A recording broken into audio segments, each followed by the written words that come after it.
Buenos días. De parte de todo el equipo de la Fundación Acceso, les damos una cordial y solidaria bienvenida a todas y todos que están acá, de varias latitudes latinoamericanas, mayoritariamente centroamericanas. Le hemos denominado a este encuentro Privacidad Digital para Defensores y Defensoras de Derechos Humanos. Es la pregunta. Este encuentro de 2 días tiene por objetivo compartir los resultados obtenidos durante el estudio sobre cómo los marcos legales de El Salvador, Guatemala, Honduras y Nicaragua pueden ser utilizados para la protección, la criminalización y la vigilancia digital de defensores y defensoras de derechos humanos. También tiene como objetivo identificar estrategias conjuntas sobre qué podemos hacer a nivel local, regional, nacional e internacional para la defensa de la seguridad digital de los defensores y las defensoras de derechos humanos. Y también tiene como objetivo compartir conocimientos para sensibilizar e implementar acciones concretas para la protección de la seguridad digital de defensores y defensoras de derechos humanos, que será básicamente el día de mañana. Este proceso colectivo de construcción de conocimientos, particularmente el estudio que estamos presentando, es para la incidencia en la defensa de los derechos humanos en la región centroamericana. Fue apoyada financieramente por la Embajada de los Países Bajos a través del Fondo de Derechos Humanos, holandés de Derechos Humanos, administrado y gestionado por ICO Cooperación. Lamentablemente no pudimos contar con la participación de ellos en este evento, sin embargo, para todo el proyecto y esta iniciativa estuvieron comprometidos en que fuera exitosos los resultados del mismo. Aprovecho para agradecer además a la Agencia Sueca Internacional para la Cooperación al Desarrollo, ASDI, también a Access Now, y a la EFF, la Electronic Frontier Foundation, que con el apoyo de ellos logramos juntar esfuerzos para ampliar la participación en este evento y también desarrollar la metodología de este encuentro. Este estudio no culmina un proceso, abre muchos otros, lo que implica para la Fundación muchísimos retos a corto plazo. Por ejemplo, seguir asistiendo en la seguridad digital de defensores y defensoras de derechos humanos en la región. También seguir sensibilizando sobre este tema que está vinculado a la seguridad integral de defensores y defensoras. Y también otro reto para nosotras en el corto plazo es vincularnos más con espacios estratégicos nacionales de incidencia en la defensa de los derechos de los defensores y las defensoras. También es un reto incluir a Costa Rica y a Panamá en este estudio y haremos todos nuestros esfuerzos para que esto suceda, ojalá el próximo año. Quería compartirles algunas reflexiones, poquitas porque no tengo mucho tiempo. La censura y la vigilancia en Internet y las telecomunicaciones es un hecho. No queremos que sea en vano el sacrificio personal que han hecho muchas personas en el mundo para evidenciarlas, como es el caso, por ejemplo, de Edward Snowden. Estos ejemplos nos comprometen cada vez más a luchar por el derecho a la privacidad y a la intimidad, y específicamente a procurar mitigar al máximo las amenazas a la seguridad integral de los defensores y las defensoras que han sido históricamente criminalizadas, torturadas, amenazadas y asesinadas. Consideramos muy importante deconstruir discursos que invitan a las personas en general a creer que el ejercicio de la privacidad, y en este caso la privacidad digital, está ligado a actos delictivos. Frases como "no tengo nada que esconder", "el que esté navegando anónimamente, quién sabe en qué anda". O bien también tenemos que construir discursos que invitan a resignarnos a la protección frente a la vigilancia y censura. Frases como "ya de por sí nos tienen vigilados a todas y a todos", o "nunca vamos a estar seguros al 100%. Al respecto, les invito a reflexionar sobre la frase de Edward Snowden que dice así: Argumentar que no te importa el derecho a la privacidad porque no tienes nada que esconder no es diferente de decir que no te importa la libertad de expresión porque no tienes nada que decir. Aprovecho este tiempo para agradecer a muchísimas personas que hicieron posible este proceso de investigación y este evento en particular. Agradecer a todo el equipo de la investigación de este estudio. A Eddie Taura, encargado del capítulo de Honduras. A Edme Sierra y Jorge Jiménez, que se encargaron del capítulo de Guatemala. A Marlon Hernández, que se encargó del capítulo de El Salvador. A Mireya Cepeda, que se encargó del capítulo de Nicaragua. A Katitza Rodríguez, que fue la compañera consultora internacional que desarrolló el capítulo de marcos internacionales. Y también un agradecimiento muy profundo a Luciana Peri, que fue la que coordinó esta investigación.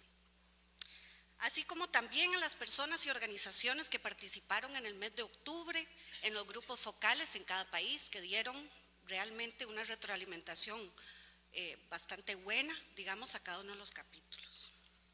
Asimismo, agradecemos a otras personas como Marcia Ugarte por la corrección del estilo y la edición del texto de este estudio, a Olman Bolaños y a Laritza, disculpe, por su creatividad en el diseño, la publicación digital y los materiales para este evento, a María José Núñez por elaborar y ejecutar la estrategia de comunicación de este evento, a Julián Torrealba y Paola Ramírez, quienes apoyaron toda la logística de este evento, a Onda UNED de la Universidad Nacional de Distancia, quienes se encuentran voluntariamente transmitiendo por internet este evento. Básicamente. Y me alegra ver tantas personas comprometidas en la región en este tema y esperamos que Acceso haya aportado con este estudio elementos clave para seguir en nuestra defensa de los derechos humanos. Muchas gracias.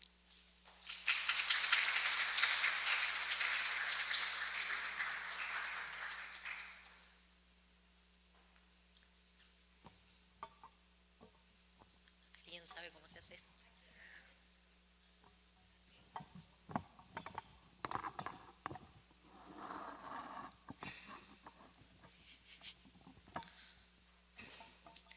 Bueno, hola a todos y todas. Voy a comenzar presentándome. Mi nombre es Luciana Peri. Soy la encargada de desarrollo organizativo de Fundación Acceso y también fui la coordinadora de esta investigación, que es la que nos reúne hoy acá. Les quiero agradecer muchísimo a todas y todos por venir. Sabemos lo difícil que es hacerse un lugar en la agenda, sobre todo en diciembre, más por 2 días enteros y más a las personas que vienen de lejos, que han tenido que invertir también un día de viaje para llegar hasta acá. Ya Tania hizo todos los agradecimientos formales, así que si les parece pasamos a lo que nos reúne, que es la presentación de la investigación. Lo que nosotras intentamos hacer desde Fundación Acceso fue justamente responder esta pregunta. ¿Existe efectivamente privacidad digital para defensores y defensoras de derechos humanos en 4 países de Centroamérica? El Salvador, Guatemala, Honduras y Nicaragua. Es importante destacar que en esta investigación nosotras no tratamos de comprobar, ni de documentar, ni de respaldar el hecho de que exista criminalización a defensoras y defensores de derechos humanos, sino que partimos como que esto es algo que se da por sentado. Desde Fundación Acceso creemos que en la región centroamericana las y los defensores se encuentran constantemente criminalizados y es algo que no intentamos probar en nuestra investigación porque creemos que ya hay muchísimos estudios, informes y acciones por parte de organismos internacionales que nos pueden respaldar esta afirmación. Lo que sí nos preocupa es la privacidad digital relacionada con estos defensores y defensoras y el derecho que tienen a ella. Si nos ponemos a pensar, como comentaba un poco Tania, constantemente estamos recibiendo alertas de que el derecho a nuestra privacidad digital puede ser violentado, está en peligro, en riesgo, es frágil. Pero ¿qué pasa? Solemos ignorar estas alertas. Si le prestáramos atención, probablemente tomaríamos muchísimas acciones para protegernos, para proteger nuestro derecho a la seguridad digital y para proteger nuestras comunicaciones. Pero ¿qué es lo que ocurre? entramos en esta falsa disyuntiva en la que nos inserta el sistema, en que nos presenta como verdad irrefutable que hay una contradicción entre privacidad y seguridad. Entonces tenemos como algunas alertas que son más notorias y más masivas, como por ejemplo las revelaciones de Snowden o las filtraciones que se hizo sobre los clientes de Hacking Team. Hacking Team es una empresa italiana que vende servicios a los gobiernos básicamente para espiar a su población. Recientemente se dio a conocer la lista de quiénes eran los clientes de Hacking Team y Honduras, por ejemplo, figuraba entre ellos. Entonces, nosotros tenemos que estar muy alertos a estas cosas porque nos demuestran cómo nuestra privacidad digital puede ser violentada. Mucho más recientemente, con los lamentables atentados de París, surgió una campaña masiva de criminalización de la protección de nuestras comunicaciones, principalmente a través del cifrado.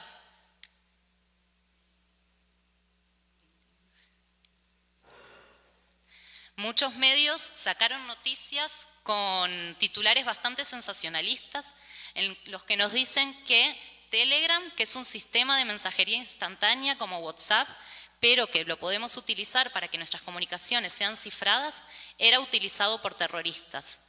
No sé si llegan a leer los titulares, pero básicamente nos están diciendo que si nosotras queremos cifrar nuestras comunicaciones es porque somos terroristas yihadistas o del Estado Islámico, utilizado como una categoría negativa, ¿no? Extrañamente.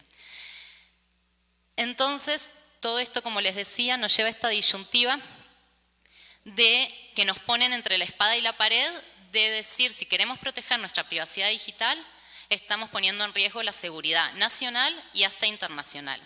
Por ejemplo, después de los atentados de París, el director de la CIA de Estados Unidos dijo una frase que no es textual, lo que yo les voy a decir, pero que decía más o menos como quienes quieren defender el derecho a la privacidad, lo que están haciendo es facilitar el trabajo de los terroristas de todo el mundo. Entonces, ¿cómo llega Fundación Acceso a preocuparse por todos estos temas? Les cuento muy rápidamente para quienes no nos conocen bien. Fundación Acceso es una ONG con sede en Costa Rica que tiene más de 20 años de trayectoria y trabaja en toda la región centroamericana. Desde el 2007, pero con mucha más fuerza desde el 2010, Fundación Acceso ha estado trabajando con defensores y defensoras de derechos humanos en riesgo, apoyándolo con procesos de fortalecimiento de su seguridad de la información y de la comunicación, a la que llamamos SIC, Seguridad de la Información y la Comunicación, para abreviar, para si no lo sigo repitiendo durante toda la presentación. A través de estos procesos, nosotras damos capacitaciones, asistencia técnica, préstamo de equipo seguro, entonces estamos en un contacto constante con todo el sector de defensa de derechos humanos de estos países. Cada vez que nos encontramos con ellos y con ellas surgen muchísimas preguntas, muchas dudas, la mayoría relacionadas con aspectos técnicos de cómo puedo hacer para proteger mi privacidad digital a través de programas, aplicaciones, etcétera. Pero también surgían muchas preguntas relacionadas ya no con aspectos técnicos, sino con aspectos del marco legal. Entonces surgían inquietudes como, por ejemplo, ¿en mi país es legal utilizar el cifrado? Muy rápidamente les voy a decir lo que es el cifrado, ya se explicará más en detalle más adelante, pero el cifrado es que cuando nosotros nos comunicamos con otra persona, ya sea a través de internet o del teléfono celular, la comunicación, si es interceptada por un tercero o una tercera, no puede ser entendida. ¿Por qué? Porque esa persona no va a ver las palabras tal y cual nosotras las escribimos, sino que va a haber una serie de signos, símbolos, números totalmente inteligible, que solo va a poder ser leído por la persona que reciba nuestro mensaje. Esto es una explicación muy, muy básica. Tenemos un montón de técnicos acá que ya les podrán contar más en detalle. Entonces estas eran las preguntas, pero en mi país es legal, yo puedo mandar comunicaciones cifradas, puedo cifrar un email. Otras preguntas eran, si me paran en el aeropuerto y la gente de migración me pide mi computadora, ¿yo la tengo que entregar? ¿Estoy obligada a entregarla? Si no la entrego estoy incurriendo en un delito. Y si yo entrego mi computadora y tiene contraseña y me piden la contraseña, ¿estoy obligada a entregarla? Y asimismo nosotras mismas nos preguntábamos si al dar capacitaciones sobre estas herramientas de seguridad nos estábamos poniendo en riesgo y si estábamos o no violentando algunas leyes en los países en donde estábamos. Desde Acceso no podíamos dar respuestas a estas preguntas. Ninguna persona del equipo de Acceso es abogada ni con formación jurídica. Entonces dijimos, bueno, no importa, vamos a darnos a la tarea de revisar lo que hay hasta el momento, como para poder hacernos un resumen, una guía general para contestar a estas preguntas cuando hacemos capacitaciones. Empezamos a investigar y nos dimos cuenta que no había absolutamente nada escrito sobre este tema en todo Centroamérica. Hay otros países que están muy avanzados en investigaciones de este estilo, pero en Centroamérica hay un gran vacío, tanto a nivel nacional como a nivel regional. Entonces, fue acá que desde Fundación Acceso nos dimos a la tarea de emprender esta investigación. Como yo les decía, la privacidad digital es algo que nos tiene que preocupar a todos y todas, a toda la ciudadanía, pero afecta principalmente a las poblaciones en riesgo, como cada vez que se violenta un derecho humano, las personas más afectadas son aquellas vulnerables o en riesgo. Entonces, las defensoras y los defensores de derechos humanos que están en riesgo en Centroamérica son mucho más vulnerables a la violación de su privacidad digital. ¿Por qué? Porque a través de la misma el Estado los está vigilando y los puede criminalizar, dificultando así su labor de defensa de los derechos humanos. En base a todo esto es que nos planteamos el objetivo general de la investigación. El objetivo general es analizar los marcos legales vigentes en El Salvador, Guatemala, Honduras y Nicaragua relacionados con el derecho a la privacidad digital en Internet y en las telecomunicaciones para determinar si pueden ser utilizados para criminalizar y o vigilar a defensores y defensoras de derechos humanos. El objetivo general parece muy largo y muy confuso, pero lo que vamos a hacer ahora es ir desagregándolo de a poco para que todas podamos comprender cuál es la verdadera esencia de la investigación. Lo primero que nos viene a la cabeza es por qué los países que estamos investigando son estos 4, por qué no investigamos todo Centroamérica. Como Tania ya les adelantó un poco, obviamente hay una gran carencia en que Costa Rica y Panamá no formen parte del estudio. Sin embargo, en estos otros 4 países existe un contexto muy urgente que ameritaba una respuesta inmediata. Y justamente por este contexto que hay en estos países, también, por qué no decirlo, la cooperación internacional focaliza sus esfuerzos en ellos, en el Triángulo Norte y en Nicaragua principalmente, dejando un poco aisladas a Costa Rica y a Panamá. Y finalmente esto también se asemeja, estos países, con la trayectoria de Acceso, que era justamente en estos 4 países donde tiene más experiencia. En estos días que estuvimos comunicando sobre esta investigación, ya nos contactó una organización de Panamá diciéndonos que a ellos les encantaría hacer el estudio y nosotras estamos viendo la posibilidad de juntar esfuerzos para poder realizarlo en Costa Rica, ya que tenemos nuestra sede acá y no implicaría tanto esfuerzo ni tanta recaudación como implicó la otra investigación.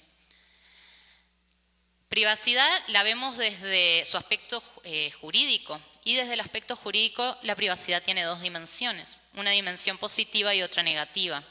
La dimensión positiva es que todos y todas tenemos derecho a la privacidad. La dimensión negativa es que para que nosotras tengamos derecho a la privacidad, otras personas tienen prohibido ingerir en nuestra privacidad digital. Y también partimos de la base de que la privacidad no es un derecho absoluto, sino que puede ser limitado por el Estado bajo determinadas circunstancias. Las mayorías en las que el Estado justifica esto es con estos grandes delitos, como les decía, terrorismo, narcotráfico, lavado de dinero, etc. Esa es la excusa bajo la cual los Estados suelen violentar nuestro derecho a la privacidad digital. Ahora bien, estábamos hablando de la privacidad en general, con su aspecto positivo y con su aspecto negativo, pero esta investigación no es sobre toda la privacidad, sino específicamente sobre la privacidad digital en Internet y en las telecomunicaciones. ¿Cuál es la diferencia entre estos 3 términos? En principio, le íbamos a hacer solo en Internet y en las telecomunicaciones. ¿Qué entendemos por la privacidad en Internet? Todo lo que hacemos a través de Internet, correos electrónicos, mensajes de texto, mensajería instantánea, llamadas online, redes sociales, compartir documentos en la nube, todo lo que hacemos a través de Internet es lo que es nuestra privacidad en Internet. La privacidad en las telecomunicaciones o la seguridad en las telecomunicaciones es todo lo relacionado con el teléfono, es decir, las llamadas telefónicas y el envío y recepción de mensajes de texto. Pero nos habíamos dado cuenta que nos estaba quedando algo por afuera, y que era la información contenida en los dispositivos electrónicos. no la información que necesariamente comunicamos, sino la que tenemos almacenada. ¿Y por qué nos surgió esto? Porque sabemos que muchas organizaciones en los países de la investigación sufren allanamientos por parte del gobierno. Y en estos allanamientos el gobierno secuestra estos dispositivos electrónicos que tienen almacenada información muy sensible de las organizaciones. Entonces es por esto que nos vamos a focalizar en estas 3 áreas específicas. Y es importante, también una pincelada muy rápida, después se va a profundizar más, hablar de que la privacidad digital es violentada no solo a través de la lectura del contenido de nuestras comunicaciones, sino también a través de los metadatos que generamos con estas comunicaciones. Los metadatos son no el contenido específico, sino todos los datos que se generan alrededor de la comunicación. Por ejemplo, desde qué número hice una llamada, desde qué número la recibí, dónde estaba cuando envié un email, a quién se lo mandé, a qué hora, etc. Toda esta información sí puede ser utilizada con muchísimos fines si es interceptada por otras personas. Tenemos, por ejemplo, los fines comerciales, que esto es que las empresas captan nuestra información para saber qué vendernos, cómo y cuándo. También esta información puede ser utilizada para estafas, para fraudes, que entran a nuestra información bancaria y nos generan estos crímenes. También puede ser utilizada para la difamación o inclusive para la venganza personal. Puede llegar una información nuestra, una persona que nos tenga rencor por algo y esa persona va a utilizar esa información. Ahora bien, todas estas formas de usar la información no son parte de esta investigación. Nosotros nos vamos a preocupar únicamente por aquella información que es utilizada para criminalizar a defensores y defensoras de derechos humanos a través de la violación de su privacidad digital. Cuando hablamos de la seguridad de defensores y defensoras, solemos referirnos a la seguridad física. Todos hablamos y todas de seguridad integral, pero cuando hablamos de seguridad integral en el lenguaje cotidiano, lo primero que se nos viene a la mente es la seguridad física, dejando por afuera otros aspectos muy importantes de la seguridad, como por ejemplo la seguridad psicosocial, la seguridad jurídica y la seguridad de la información y la comunicación. Que piensen que también a través de la violación de todos esos tipos de seguridad y los derechos vinculados, finalmente les es mucho más sencillo a las personas que nos quieran criminalizar violentar nuestra seguridad física. Porque si alguien intercepta tus comunicaciones, sabe dónde estás, cómo y cuándo y con quién, tiene muchísimo más acceso a vos como persona para hacer el daño que te esté buscando hacer. Ahora bien, en toda esta tarea existen muchos actores involucrados, pero esta investigación, como se enmarca dentro de un contexto de derechos humanos y tiene un enfoque de derechos humanos, se va a preocupar pura y exclusivamente por la violación efectuada por el Estado, cuando el Estado violenta nuestra privacidad digital para intentar criminalizar y o vigilar a defensores y defensoras de derechos humanos. Y nos vamos a ocupar de las empresas privadas pura y exclusivamente cuando actúen en cooperación con el Estado. Es decir, no es objeto de esta investigación cuando una empresa privada utiliza nuestros datos para saber qué plan de teléfono vendernos, pero sí es objeto de esta investigación cuando el Estado solicita a una empresa privada de comunicaciones que le dé información sobre nuestras comunicaciones. En base a todo esto, para lograr el objetivo general que acabamos de explicar paso por paso, estructuramos la investigación de la siguiente forma. Ustedes cuando tengan acceso a la investigación ya les vamos a dar el link, ya está en línea, está bajo Creative Commons, entonces todos la pueden descargar, compartir y utilizar. Van a ver que es una investigación muy larga porque abarca los 4 países con mucha profundidad, pero para que tengan una idea cuando la vayan a utilizar de en dónde buscar la información, toda la investigación empieza con una introducción y después se pasa al capítulo de estándares internacionales.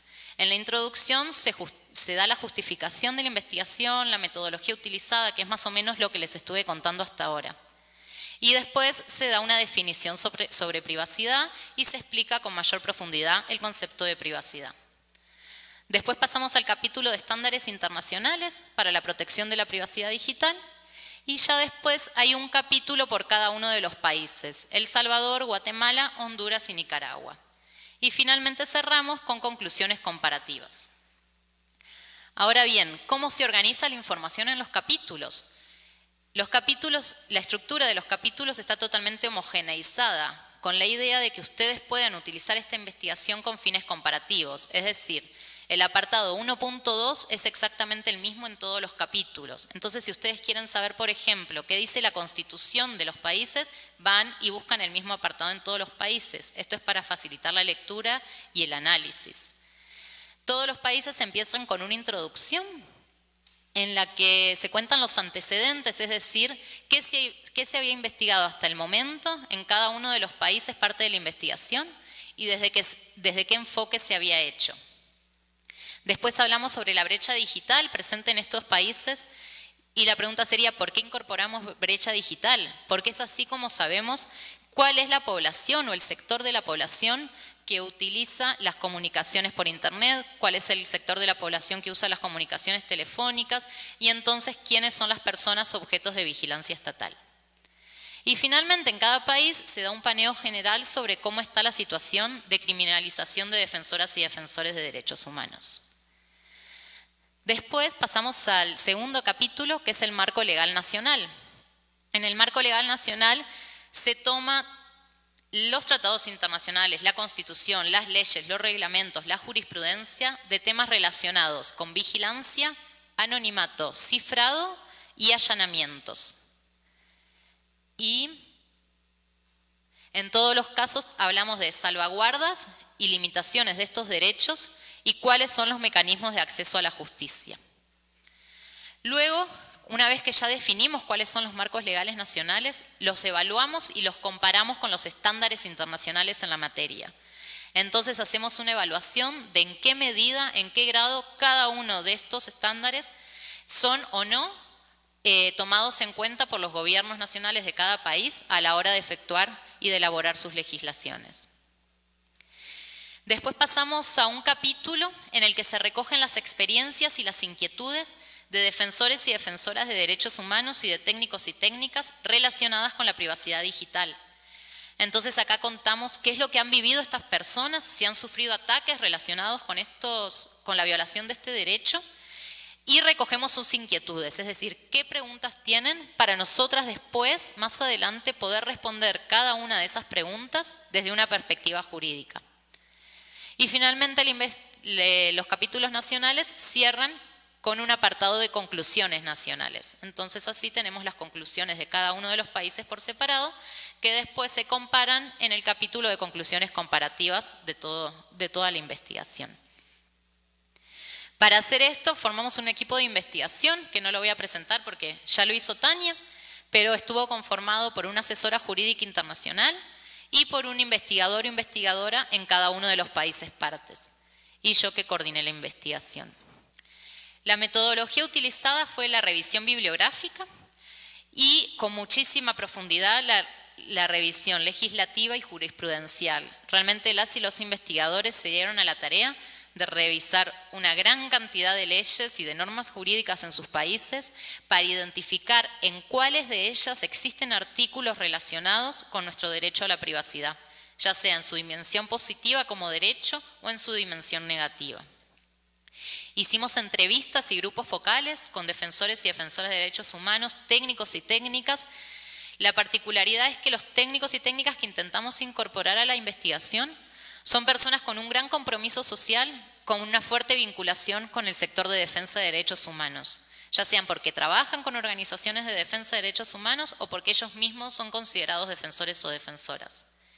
Y una vez que tuvimos los resultados preliminares, fuimos a cada uno de los países para hacer una validación de estos resultados preliminares e incorporar las observaciones de los defensores, las defensoras, los técnicos y las técnicas y de expertos jurídicos de cada uno de los lugares. Y así es que llegamos a cuáles son los resultados de la investigación. Yo ahora voy a hacer un paneo muy general porque durante toda la jornada vamos a estar trabajando con la investigación. Entonces la idea no es adelantar ninguna presentación ni ninguna cosa que van a contar los compañeros después, sino hacer un paneo muy general. Como les comentaba, el derecho a la privacidad está contemplado en todas las constituciones de estos 4 países. Solo una aclaración. Cada vez que yo digo en la región centroamericana o en Centroamérica, me estoy refiriendo exclusivamente a El Salvador, Guatemala, Honduras y Nicaragua, y no estoy incluyendo a Panamá y a Costa Rica. Lo digo así por un vicio de expresión, pero solo me refiero a esos 4 países. Entonces, el derecho a la privacidad sí está contemplado en todas las constituciones. En algunos está contemplado de forma explícita, como yo les decía, todos tenemos derecho a la privacidad, y en otras está contemplado, como por ejemplo en el caso de Guatemala, solo desde su variable negativa, que es la inviolabilidad de las comunicaciones, el domicilio, los documentos, etc. También en todas las constituciones encontramos la protección a los datos personales y el derecho al buen nombre y al honor. Pero, como les contaba anteriormente, no es que todo lo relacionado con la privacidad, y menos con la privacidad digital, está solo en la Constitución, sino que está disperso en muchísimas leyes, decisiones judiciales, etc. Yo ahora les voy a hablar muy poquitito sobre algunas de las leyes más representativas, pero la verdad son muchísimas más a las que ustedes pueden consultar en la investigación.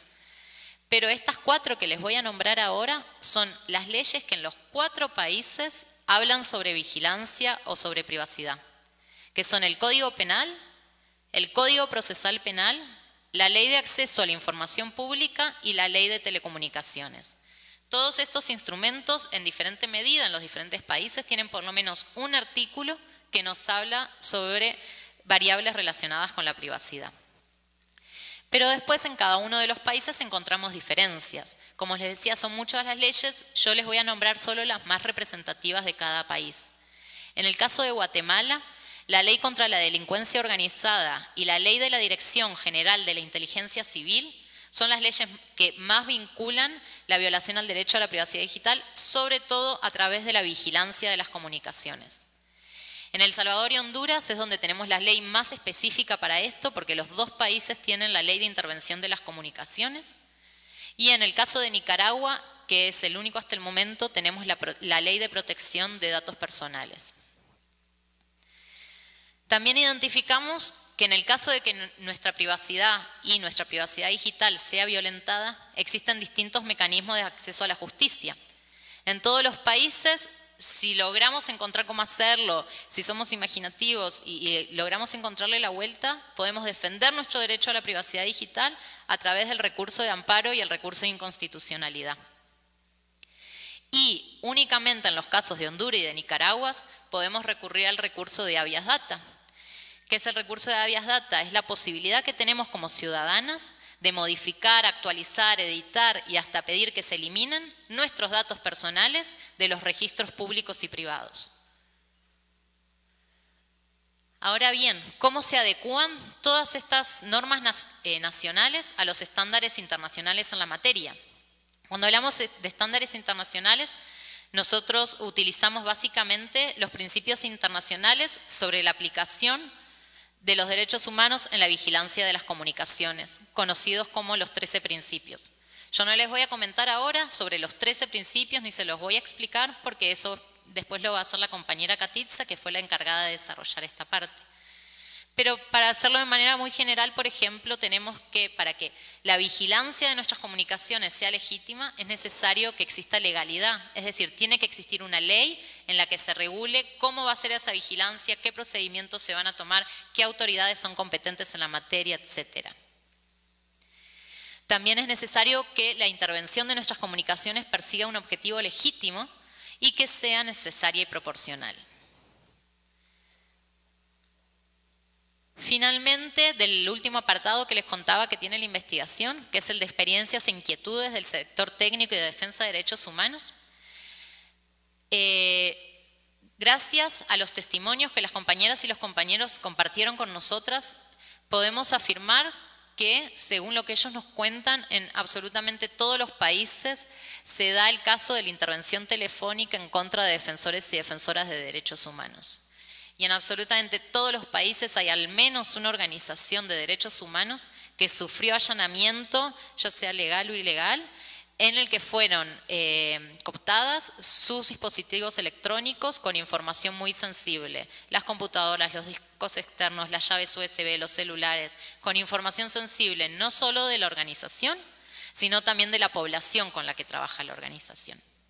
Y es por esto que incluimos en la investigación la protección de la seguridad digital en el sentido de que es la información contenida en nuestros dispositivos. Ahora bien, en cada uno de los países, los participantes identificaron a aquellos actores que creen que están más involucrados con la violación de su privacidad digital o con la vigilancia estatal. Este cuadrito lo tienen en el resumen ejecutivo, en la parte de atrás está muy claro. Para no leerles todo, pero por ejemplo en El Salvador se identificó que uno de los agentes relacionados con la vigilancia estatal es la Presidencia de la República a través del organismo de investigación, de inteligencia, y la Fiscalía General de la República. En el caso de Guatemala, vimos que es el Estado en toda su expresión, particularmente a través del Ejército. En el caso de Honduras, la Dirección de Inteligencia, ¿es? Sí. Y el Departamento de Investigación de la Policía. Y en el caso de Nicaragua es donde las y los participantes fueron más específicos, que llegaron a identificar, por ejemplo, que parte de esta vigilancia es efectuada por la Juventud Sandinista o por personas cercanas al partido político. Bueno, este es un muy breve resumen de lo que es la investigación, que profundizaremos durante toda la jornada. Les quería comentar que ahora mismo no vamos a abrir espacio de preguntas porque creemos que muchísimas de las preguntas que ustedes tienen van a ir siendo respondidas con las próximas presentaciones. Las invitamos, si quieren, a que vayan anotando todas las preguntas para que no se les olviden. Si son respondidas con las presentaciones, las hacen a un lado, y si ven que no, ya va a haber un espacio de preguntas. A las y los periodistas, si tienen preguntas, los invito a que conversen con nosotras durante el coffee break, ahora en el refrigerio, porque pueden hablar no solo conmigo, sino con las investigadoras y los investigadores nacionales que hicieron la investigación. Pero antes de pasar al refrigerio, quería llamar de nuevo a Tania, porque hay algo que queríamos compartir con ustedes. Entonces, si nos esperan un segundito.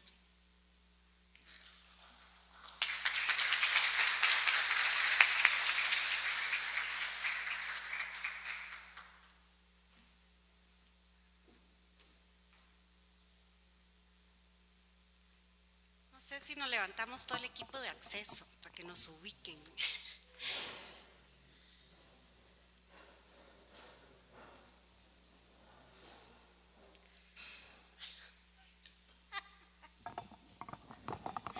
Somos una diversidad muy grande en acceso, altas y bajas.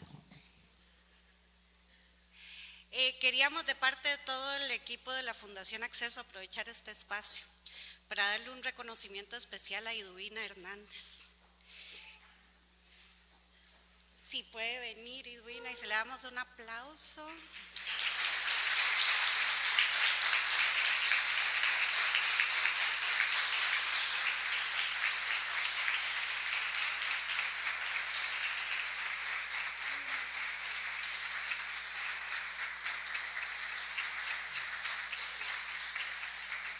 El reconocimiento dice por su incansable lucha y aporte constante a la seguridad de defensores y defensoras de derechos humanos en la región centroamericana. Y tiene una cita de Julia Tamayo que dice: amar a las personas que son víctimas de abusos conlleva exponerse al sufrimiento no solo por la empatía con las víctimas y por las represalias por ejercer lo que son legítimas actividades, sino por la incomprensión de quienes no valoran estos esfuerzos. Nosotras se las valoramos. Gracias, gracias.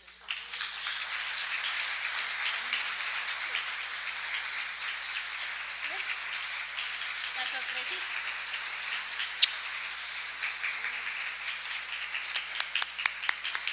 Solo robar un minuto para decir que en realidad esto es para todas y todos ustedes, o sea, todas y todos quienes están aquí o quienes no están en cualquier parte del mundo y que defiendan un derecho, han sido y seguirán siendo la razón de vida.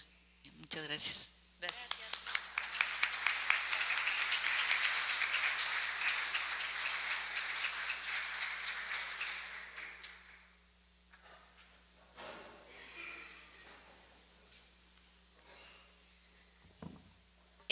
Como nos adelantamos un poquito a la agenda y terminamos más temprano, no creo que el refrigerio ya esté listo, tendríamos que chequear.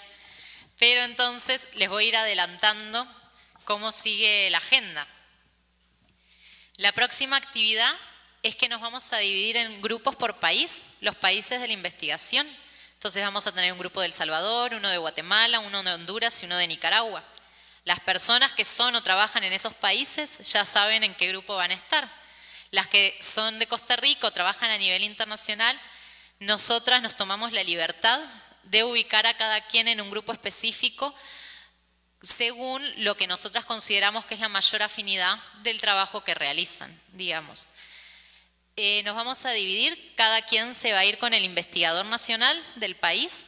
El investigador o la investigadora va a realizar una presentación sobre el capítulo nacional y vamos a hacer una muy pequeña actividad, que es que todas las personas del equipo tienen que llegar a pensar o delinear 3 acciones que se podrían desarrollar a nivel nacional para transformar los resultados que se obtuvieron en cada país en acciones concretas.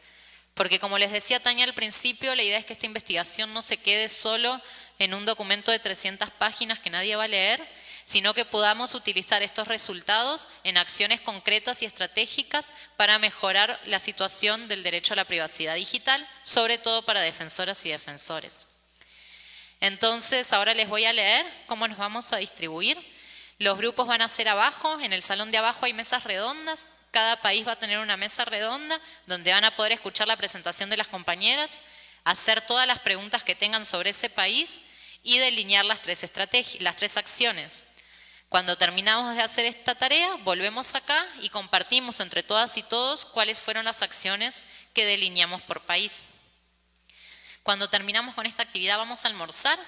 El almuerzo se va a servir en un restaurante que se llama La Sospecha, que queda justo frente a la entrada principal del IDH, no esta por la que entramos, sino la entrada principal. Entonces, cuando ustedes salen, van hacia la izquierda hasta la esquina y después van hacia la izquierda media cuadra más. Y ahí es el restaurante donde vamos a estar almorzando. Cuando volvemos, Katitza Rodríguez, que es quien nos está apoyando con el capítulo de estándares internacionales y es la asesora jurídica, va a hacer la presentación para todas y todos. Ahí ya no vamos a estar divididos en grupos, sino que nos va a presentar a todos y todas los resultados de este capítulo. Y después nos vamos a volver a dividir en grupos, pero ya no por país, sino que nos vamos a mezclar, esta vez para delinear estrategias internacionales para proteger nuestro derecho a la privacidad. Esa dinámica se las comento ya cuando nos reunamos de nuevo después del almuerzo. Y el día de mañana, no sé si han podido consultar la agenda, es muy entretenido porque las técnicas y los técnicos nos van a mostrar en forma práctica cómo podemos defender nuestro derecho a la privacidad digital. Entonces va a haber una serie de talleres paralelos en los que nos vamos a poder inscribir. Ahora Nicole nos va a contar cómo es el procedimiento para la inscripción en los talleres y durante todo el día vamos a estar participando en lo mismo. También nos prepararon las técnicas y los técnicos 2 plenarias para hablarnos sobre la seguridad de la información y la comunicación. Otra cosa, en la agenda, abajo chiquito, les comentábamos que va a haber una mesa permanente que va a ser una clínica. ¿Esto qué es? Que las técnicas y los técnicos están en una mesa ubicada ahí en el pasillo, a donde nosotras podemos llevar nuestros teléfonos y nuestras computadoras para hacer todas las consultas que tengamos, hacerles testeos, saber si son seguros, pedirles que nos instalen aplicaciones para la seguridad de nuestros dispositivos, etc. Entonces, si les parece, les leo